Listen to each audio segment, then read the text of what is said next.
Alright, the school of politics के slides में आप सभी का स्वागत है। तो हम बेसिकली बात कर रहे हैं इंडिया की न्यूक्लियर पॉलिसी के बारे में, इंडिया की न्यूक्लियर डॉक्ट्रिन के बारे में बात कर रहे हैं। और कल की जो हमारी क्लास थी, हम उसमें हमने एक इम्पॉर्टेंट क्वेश्चन डिस्कस किया था, और आपके लिए मैंने एक नया क्वेश्चन यहाँ पे फिर से सिलेक्ट किया है। कल की जो क्लास थी हमारी, उसमें हमने बेसिकली इसी क्वेश्चन को डिस्कस किया था, जिसमें पूछा गया है कि which one of the following are related to India's nuclear doctrine? India's nuclear doctrine is aimed at building and maintaining a credible minimum deterrent. Option B, the Nuclear Command Authority is the sole body which can authorize the use of nuclear weapon. इस question को हम हिंदी में भी आपके सामने रखेंगे। India's nuclear doctrine does not persist use of nuclear weapons against non-nuclear weapon states. और ये देखिए, जो ये लास्ट ऑप्शन है, the prime minister of India can on his her own issue order for use of nuclear weapon. तो यहाँ पे आपको 4 ऑप्शन दिए गए हैं, विकल्प दिए गए हैं, आपको इसमें से चुनना था। और इस क्वेश्चन का सेम जो हिंदी वर्जन है वो यहाँ आपके स्क्रीन पे सामने है।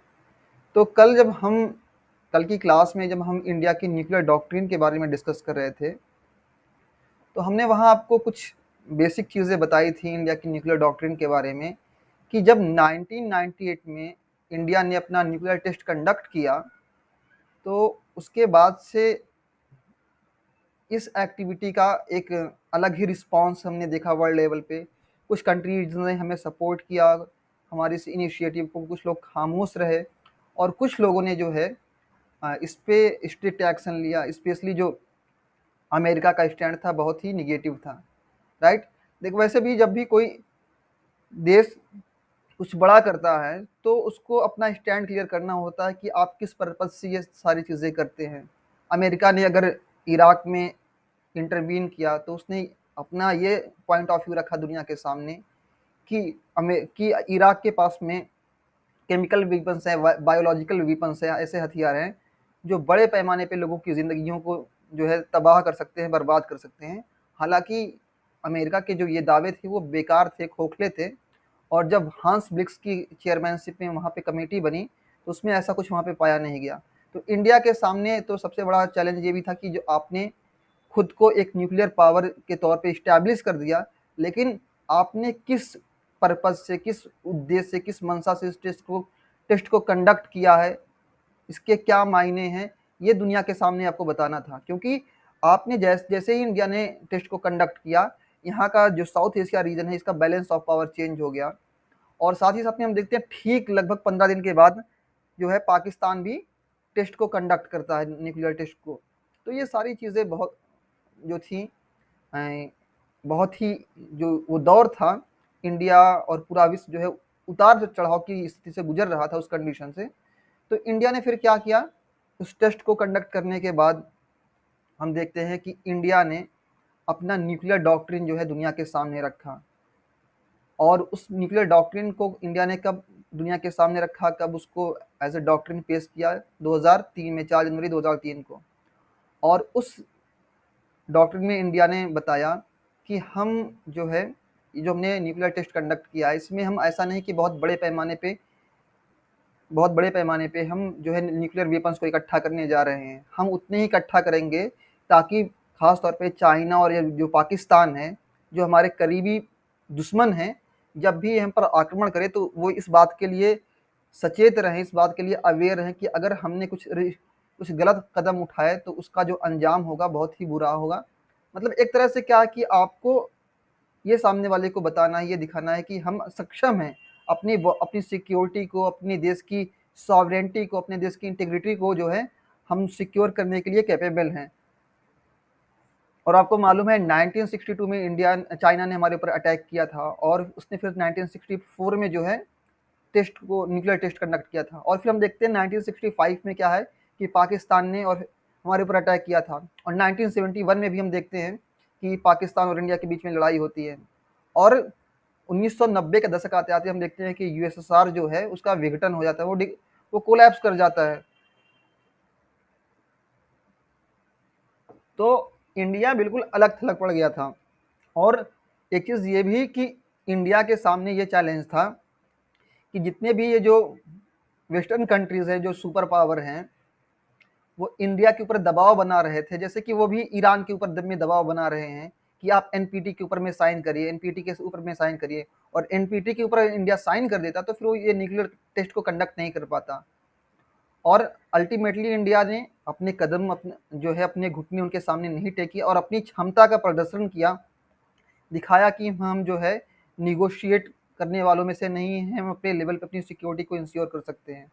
और जब जो उसमें इंडिया ने न्यूक्लियर डॉक्ट्रिन जो अपना दुनिया के सामने रखा है, इंडिया ने ये बताया कि हम न्यूक्लियर वेपन्स को जो है फर्स्ट यूज की कंडीशन में नहीं इस्तेमाल करेंगे। मतलब ये कि अगर हमको किसी को से थ्रेट है तो हम सीधा उसके ऊपर में न्यूक्लियर बॉम्ब गिरा देंगे, ऐसा नहीं है। अगर कोई हमारे ऊपर न्यूक्लियर अटैक करता है तो हम उसके रिस्पॉन्स में, उसकी प्रतिक्रिया में जो है हम उसके ऊपर न्यूक्लियर अटैक करेंगे। और तीसरा ये है कि ये जो न्यूक्लियर अटैक को लॉन्च करने की जो जिम्मेदारी है कह सकते हैं, या आदेश देने की जो जिम्मेदारी है कि कब न्यूक्लियर अटैक किया जाएगा कब नहीं किया जाएगा, ये फैसला कौन लेगा? जो यहाँ की नागरिक सरकार है, जो सिविल पॉलिटिकल लीडरशिप है यहाँ की इस देश की, वो इस बारे में फैसला लेगी। इंडिया की जो सिविल लीडरशिप है वो इस बारे में फैसला लेगी। और बेसिकली फैसला कौन लेगा? प्राइम मिनिस्टर लेंगे, जो देश के प्रधानमंत्री हैं, पीएम है, वो फैसला लेंगे। लेकिन इसका मतलब ये नहीं है कि पीएम जो है अकेले अपनी मर्जी से फैसला ले लेंगे। आप देखिए इंदिरा गांधी ने अपनी मर्जी से जो है देश में इमरजेंसी इम्पोज कर दी थी। तो किसी कंट्री के ऊपर में न्यूक्लियर अटैक करना है या नहीं करना है, इसके लिए एक न्यूक्लियर कमांड अथॉरिटी है, उसमें 2 सेक्शंस हैं। कल उसके बारे में हमने आपको डिस्कस किया था। एक तरफ क्या है, एक तरफ पॉलिटिकल काउंसिल है, दूसरी तरफ एग्जीक्यूटिव काउंसिल है। जो एग्जीक्यूटिव काउंसिल है उसको कौन लीड करेगा? जो राष्ट्रीय सुरक्षा सलाहकार हैं, नेशनल सिक्योरिटी एडवाइजर हैं, वो उसको लीड करेंगे। और देश के प्रधानमंत्री जो है वो पॉलिटिकल काउंसिल को करेंगे। लेकिन इसका मतलब देखिए अल्टीमेटली जो फैसला लेना है वो प्रधानमंत्री को लेना है। लेकिन इसका मतलब ये नहीं कि प्रधानमंत्री अपनी मर्जी से फैसला ले सकते हैं। ये जो पॉलिटिकल काउंसिल है, इस पॉलिटिकल काउंसिल के अंदर अब देखिए इसी चीज़ को मैंने अपने आज की नोट में इम्प्रूव किया है।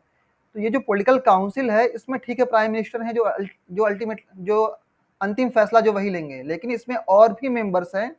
और ये जो इनका डिसीजन होगा कैसा होगा? इनका ये डिसीजन कलेक्टिव डिसीजन होगा। ये मतलब ये कि प्रधानमंत्री सिर्फ अपनी मर्जी से फैसला नहीं लेगा उसमें, बल्कि आप देखें जो देश के विदेश मंत्री हैं, एक्सटर्नल अफेयर्स मिनिस्टर हैं, देश के जो सुरक्षा मंत्री हैं, डिफेंस मिनिस्टर और फाइनेंस मिनिस्टर और जो गृह मंत्री हैं, उनको जो है शामिल किया गया है। और इसके अलावा और भी कोई लोग हो सकते हैं या कोई ऑर्गेनाइजेशन, कोई संस्था हो सकती है जिसके पास में इस बात की रिपोर्ट हो कि हाँ हमें चाइना से या पाकिस्तान से या किसी और कंट्री से जो है न्यूक्लियर अटैक का हमारे ऊपर में खतरा है।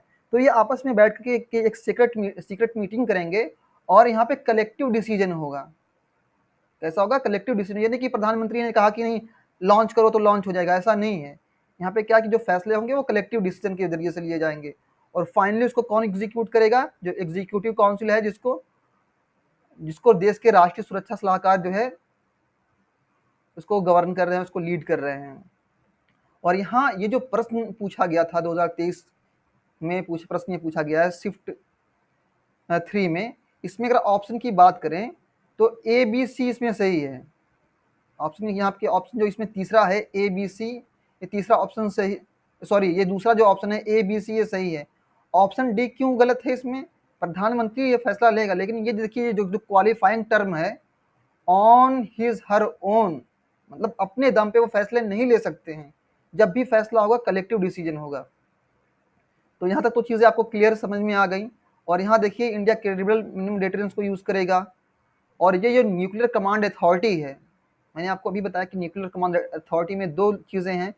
एक तो पॉलिटिकल काउंसिल, आप यहाँ पे देखिए क्लियरली यहाँ पे मैंने मेंशन किया कि एक तरफ पॉलिटिकल काउंसिल है, एक तरफ यहाँ पे, इसको मैं रिमूव करूँ थोड़ा सा ताकि आपको क्लियर दिखे, एक तरफ पॉलिटिकल काउंसिल है, 2 संस्थाएं हैं। पहली ये जो पॉलिटिकल काउंसिल है जिसको कौन गवर्न कर रहा है, उसके जो चेयरमैन मतलब उसको लीड कौन कर रहा है? Prime minister. और दूसरी तरफ एग्जीक्यूटिव काउंसिल है। ये 2 जो काउंसिल हैं, जो 2 परिषद हैं, इन्हीं से मिलकर के बनी है नेशनल कमांड अथॉरिटी। जो नेशनल कमांड अथॉरिटी है ये इन्हीं से मिलकर के बनी हुई है, प्रधानमंत्री से और राष्ट्रीय सुरक्षा सलाहकार से। और यहाँ अगर क्वेश्चन में देखेंगे तो यहाँ क्लियरली लिखा हुआ कि the nuclear command authority is sole body which can authorise the use of nuclear power. जो न्यूक्लियर कमांड अथॉरिटी है वो इस बात को तय करेगी कि किसी के ऊपर में जो है आपको अटैक करना है या नहीं करना है, इस बात को वो तय करेगी। और साथ ही साथ में इंडिया का ये भी कहना है कि हम उस कंट्री के ऊपर न्यूक्लियर अटैक को नहीं लॉन्च करेंगे जिसके पास न्यूक्लियर बॉम्ब नहीं है, जैसे कि बांग्लादेश हो गया या श्रीलंका हो गया। कभी हम हमसे हमारे उनसे तनाव बढ़ जाते हैं तो उस केस में नहीं कि इंडिया जो है उनके ऊपर न्यूक्लियर अटैक कर देगा। मतलब न्यूक्लियर अटैक जब भी इंडिया करेगा तो जो है उस कंडीशन में करेगा जब इंडिया के ऊपर किसी ने न्यूक्लियर अटैक किया हो। और लेकिन जब इंडिया अटैक करेगा तो ऐसा अटैक करेगा, वो ऐसा डैमेज पहुंचाएगा उस कंट्री को जिसको मतलब जो अनएक्सेप्टेबल होगा। मतलब कि आप इमेजिन नहीं कर सकते कि किस लेवल पे वहां पे डिस्ट्रक्शन होगा, किस लेवल पे वहां पे तबाही और बर्बादी होगी। और अगर हम बात करें इंडियन न्यूक्लियर जो पॉलिसी है, जो डॉक्ट्रिन है, उसका डेवलपमेंट कैसे हुआ, हम देखें कि जब ये इंडिया ने 1998 में जब टेस्ट को कंडक्ट किया तो इंडिया के ऊपर बहुत सारे प्रतिबंध लगा दिए गए, बहुत से मतलब सैंक्शन जो है इम्पोज कर दिए गए। 1974 में जब इंडिया ने इंदिरा गांधी की लीडरशिप में पहला टेस्ट कंडक्ट किया था तब भी इंडिया के ऊपर में पाबंदियां लगाई गई थी। और जब 1998 में इंडिया ने दोबारा टेस्ट को कंडक्ट किया तब भी इंडिया के ऊपर पाबंदियां लगाई गई। लेकिन हम देखते हैं कि जब इंडिया ने टेस्ट को कंडक्ट कर लिया और उसने अपने आप को एक न्यूक्लियर पावर के तौर पे इस्टेब्लिश कर दिया, तो एक वक्त के बाद में अमेरिका को भी ये बात रियलाइज हुई कि अगर साउथ एशिया में हमें अपनी पकड़ बनानी है तो हम इंडिया को जो है साइड लाइन नहीं कर सकते हैं, हम इंडिया को नज़रअंदाज नहीं कर सकते हैं। और अल्टीमेटली इंडिया की जो साउथ एशिया में जो इम्पोर्टेंस है उसको अमेरिका ने रिकॉग्नाइज किया, उसको रिकॉग्निशन दी, उसको मान्यता प्रदान की। और अमेरिका और भारत के बीच में इंडिया सिविल न्यूक्लियर कॉपरेशन जो है ये अनाउंस हुआ। अब ये देखिए मैं इसको क्यों यहाँ पे फोकस कर रहा हूँ। देखिए ये अनाउंसमेंट की डेट है, क्या ये डेट ऑफ अनाउंसमेंट है, DA डेट ऑफ अनाउंसमेंट। इस डेट में जो है घोषणा की गई और प्रोक्लेम की, मतलब एक से घोषणा की गई, अनाउंस किया गया। और इस एग्रीमेंट में इंडिया को जो है अमेरिका ने ये रिकग्नाइज किया कि क्या है कि इंडिया एक डिफैक्टो मतलब एक वास्तविक जो है न्यूक्लियर पावर है। जैसे कि आप चाइना को रिकॉग्निशन मिली हुई, इसको मान्यता मिली हुई है, फ्रांस को मिली हुई है, ब्रिटेन को मिली हुई है, अमेरिका को मिली हुई है, रसिया को मिली हुई है। तो ठीक इसी तरह इंडिया को भी मान्यता प्रदान की गई कि वो एक वास्तविक न्यूक्लियर पावर है। और फिर हम देखते हैं कि 1907 में जो है 123 या 123 कहें एग्रीमेंट होता है किसके बीच में, इंडिया और पाकिस्तान, इंडिया और अमेरिका के बीच में। यहाँ भी नेट से क्वेश्चन कई बार पूछे गए हैं। और यहाँ पे ये जो क्वेश्चन आप देख रहे हैं, हु कैटेगराइज इंडिया एज ए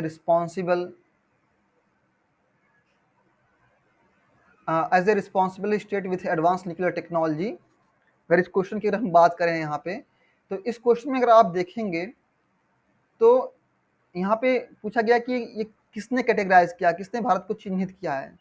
तो यहाँ पे देखिए विकल्प देखिए आप, जॉर्ज डब्ल्यू बुश राष्ट्रपति, बिल क्लिंटन राष्ट्रपति, जिमी कार्टर, बराक ओबामा। आपको यहाँ चीज़ मैं एक चीज़ ऐड ऑन करना चाहूँगा कि जो है जब भारत और अमेरिका के बीच में ये जो एग्रीमेंट हुआ था तो उस वक्त देश के हमारे जो देश के प्रधानमंत्री थे वो श्री मनमोहन सिंह जी जो थे, और अमेरिका के जो राष्ट्रपति थे जॉर्ज डब्ल्यू बुश। और इन्होंने इंडिया को मान्यता दी थी, रिकॉग्नाइज किया था as a de facto nuclear state. और इन्हीं का ये कथन है, ये जो क्वेश्चन आप यहाँ पे देख रहे हैं कि किसने जो है भारत को उन्नत परमाणु प्रौद्योगिकी वाले एक उत्तरदायी राज्य की, कैसे मतलब क्या कि एक इंडिया एक रिस्पॉन्सिबल स्टेट है, उसने न्यूक्लियर टेस्ट को कंडक्ट किया और उस अपने आप को एक न्यूक्लियर पावर के रूप में इस्टेब्लिश किया। लेकिन क्या है कि वो एक उत्तरदायी राज्य है, वो एक रिस्पॉन्सिबल स्टेट है। और ये चीज़ें कब अमेरिका ने प्रोक्लेम की, कब ये मतलब बातें कहीं, जब इंडिया और अमेरिका के बीच में ये एग्रीमेंट हुआ। और इस एग्रीमेंट से क्या हुआ कि इंडिया, देखिए इंडिया में जो हम देखते हैं कि जो न्यूक्लियर डेवलपमेंट्स हैं या इंडिया जो जिस फील्ड में रिसर्च करा न्यूक्लियर फील्ड में, तो दो तरीके हैं। एक तो इंडिया एनर्जी के पर्पज से, मतलब कैसे कि जो न्यूक्लियर पावर है उसको कैसे हम अपनी जो एनर्जी नीड्स है, जो हमारी ऊर्जा की आवश्यकताएं हैं उसको पूरा करने के लिए हम कैसे उसको इस्तेमाल कर सकते हैं। और दूसरा अपनी सिक्योरिटी को जो है बढ़ाने के लिए, उसको बेहतर बनाने के लिए हम कर सकते हैं।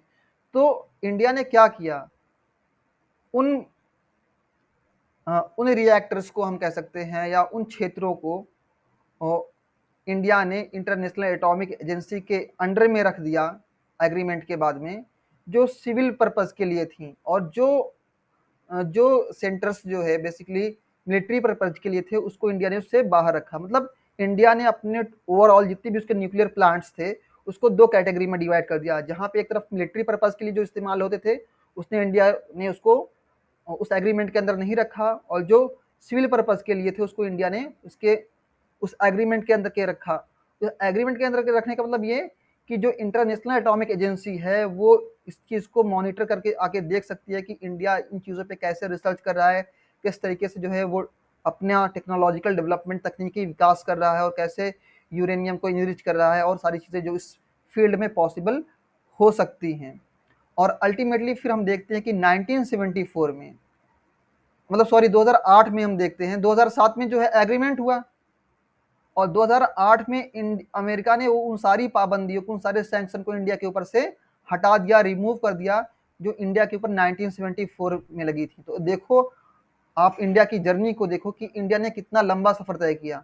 इंदिरा गांधी की लीडरशिप में इंडिया ने टेस्ट को कंडक्ट किया, और फिर उसके बाद में हम फिर देखते हैं कि एक लंबा जो पीरियड है, 1998 में हमने एक टेस्ट को कंडक्ट किया, हमारे ऊपर बहुत सी पाबंदियां लगाई गई।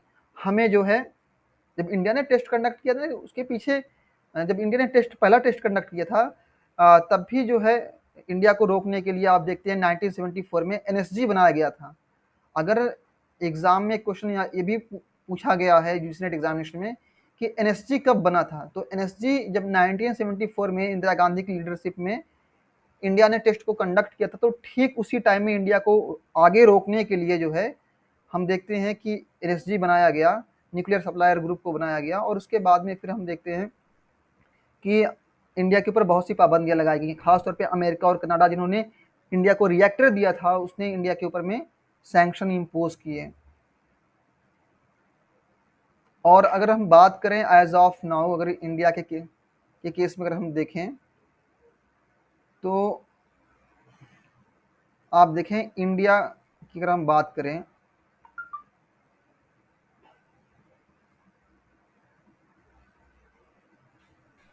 जो हम बात करें डेवलपमेंट्स की, जैसे देखिए कुछ इंटरनेशनल ऑर्गेनाइजेशन है, जैसे कि बात करें हम MTCR की, मिसाइल टेक्नोलॉजी कंट्रोल रिजीम, इससे भी नेट के एग्जाम में क्वेश्चन पूछा गया है। बात करें हम वेसेनार एग्रीमेंट के अरेंजमेंट के बारे में, यहाँ से भी नेट के एग्जाम में क्वेश्चन पूछे गए हैं। ऑस्ट्रेलिया ग्रुप के बारे में बात करें, यहाँ से भी नेट के एग्जाम में पूछे गए हैं। तो ये जो ग्रुप्स हैं, इनकी इंडिया को इन द लॉन्ग रन हम देखते हैं कि मेंबरशिप मिल गई। 2016 में इंडिया को MTCR की मेंबरशिप मिल गई, 2017 में वासनार एग्रीमेंट की, और 2018 में जो है इंडिया को ऑस्ट्रेलिया ग्रुप की मेंबरशिप मिल गई। और फिलहाल जो है इंडिया के 29 जो रिएक्टर्स हैं वो इंटरनेशनल एटॉमिक एनर्जी जो एजेंसी है उसके अंडर में जो है काम कर रहे हैं। और इंडिया आज भी जो उसकी पॉलिसी है नो फर्स्ट यूज, उस पर जो है वो कायम है। ये नहीं है कि इंडिया ने अपनी पॉलिसीज को चेंज कर दिया है कि हम जब चाहेंगे किसी कंट्री के ऊपर में जो है न्यूक्लियर टेस्ट को लॉन्च कर सकते हैं। और फिर यहाँ देखिए ये प्रश्नों की एक श्रृंखला है, मैंने 2005 से लेकर के 2023 तक के बीच में इस टॉपिक से जितने भी क्वेश्चंस पूछे गए हैं एग्जाम में, उसको मैंने यहाँ पे इंक्लूड किया है आज के सेशन के लिए। हालांकि मैं इस पर एक सेपरेट वीडियो बनाऊंगा। आप देखें जैसे कि ये पूछा गया कि India's nuclear doctrine is based on, जो इंडिया का नाभिकी जो परमाणु नीति है वो किस पे आधारित है, क्रेडिबल मिनिमम डिटरेंस। आप जानते हैं कि इंडिया उतने ही लेवल पे जो है परमाणु हथियार को बनाएगा, न्यूक्लियर वेपन को बनाएगा, जिससे कि इंडिया ये इंश्योर कर सके, एक मैसेज दे सके दुनिया को और अपने दुश्मनों को, जो खासतौर पे पाकिस्तान और चाइना को ये मैसेज दे सके कि अगर आप हमारे ऊपर में अटैक करते हैं तो उससे फिर क्या होगा, उसका ये परिणाम होगा कि हम भी जो है आपको उसकी प्रतिक्रिया में आपके ऊपर अटैक करेंगे। तो जब सामने वाली कंट्री को ये मालूम होगा कि अगर हम इनके ऊपर में अटैक करते हैं, इस कंट्री के ऊपर अटैक करते हैं, तो उसकी प्रतिक्रिया में हमारे ऊपर अटैक होगा, और वो जो अटैक होगा वो इतने बड़े, इतने लार्ज स्केल पे होगा कि आप समझ नहीं सकते। फॉर एग्जाम्पल इंडिया ने, चाइना ने या पाकिस्तान ने दिल्ली के ऊपर में जो है न्यूक्लियर बॉम्ब को गिरा दिया, तो उस केस में इंडिया क्या करेगा, क्योंकि पूरे मतलब जितनी भी बड़ी सिटी हैं, जितनी भी बड़ी सिटी हैं चाइना की, वो सब पे एक साथ मार देगा।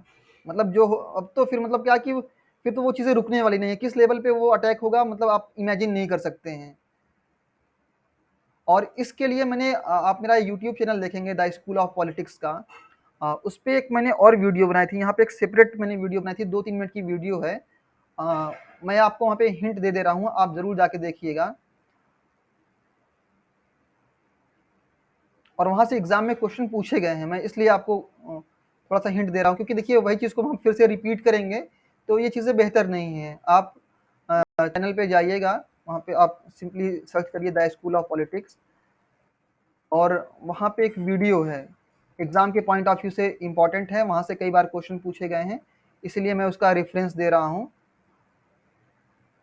आप वीडियो के सेक्शन में आएंगे, काफ़ी पहले मैंने उस वीडियो को रिकॉर्ड किया था, लगभग 1 साल होने को हैं। तब मैं उतना एक्टिव भी नहीं था यूट्यूब पे, इनफैक्ट मुझे यूट्यूब उतना फिर से उस वक्त उतना चलाने भी नहीं आता था, कैसे ये चीज़, इसका एल्गोरिदम काम करता है, कैसे यूट्यूब को ऑपरेट करते हैं, उतना कुछ मालूम नहीं था। तभी फिर भी मैंने अपने लेवल पे कोशिश की थी। यहाँ पे देखिए, काउंटर फोर्स स्ट्रेटजी और काउंटर वैल्यू स्ट्रेटजी। जब हम किसी न्यूक्लियर का, जब भी हम किसी न्यूक्लियर टेस्ट कर रहा हूँ, अटैक को लॉन्च करते हैं, तो दो स्ट्रेटजी होती है, एक होती है काउंटर फोर्स स्ट्रेटजी, एक काउंटर वैल्यू स्ट्रेटजी होती है।